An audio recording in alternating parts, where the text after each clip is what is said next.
اس طرح کے تمام تر مسائل میں اب یہ لفظ کرامت کہتے ہیں اسے، معجزہ نہیں ہے.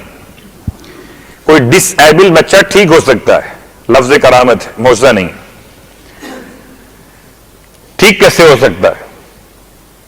کہ جس کی حیات نہ ہو اسے حیات در عباس سے ملتی ہے.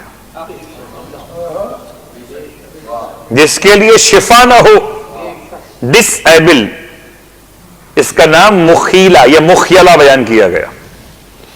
یہ 8 محرم کی مجلس میں شیراز کا واقعہ، بیٹھ کے ماتم کر رہا ہے. اس نے ماتم کے شور میں ایک ذوالجناح سوار کو دیکھا اپنے قریب، جسے آپ حالت کشف کہیے،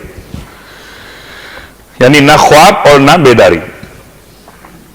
دیکھا کہ میرے قریب کوئی صاحب گھوڑا سوار قریب پہنچے اور مجھ سے کہتے ہیں کہ تم کھڑے ہو کر ماتم کیوں نہیں کرتے ہو؟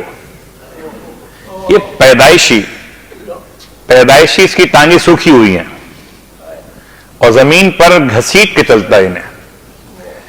تم کھڑے ہو کے ماتم کیوں نہیں کرتے ہو؟ اس نے کہا کہ میں کھڑا نہیں ہو سکتا ہوں، میں پیدائشی معذور. کہ ہم تم سے کہتے ہیں،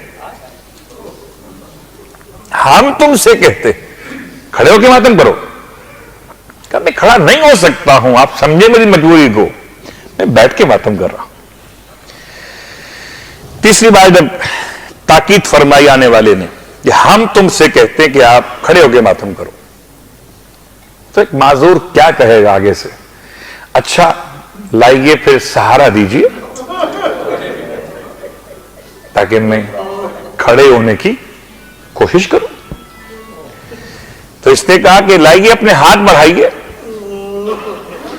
اور جب ہاتھوں کا نام آیا تو آنے والی شخصیت نے ارشاد فرمایا ہاتھ تو کربلا میں کٹ گئے تھے، ایسا کر ہمارے گھوڑے کی رکاب تھام لے. کہتے میں نے گھوڑے کی رکاب کو تھاما اور اسی کیفیت میں وہ گھوڑا، وہ سوار شخصیت ایک قدم آگے بڑھاتے گھوڑے کو اور میں اٹھ کے کھڑا ہو گیا. تو زندگی میں کبھی کھڑا ہونے کا تصور نہ تھا. اللہ اکبر.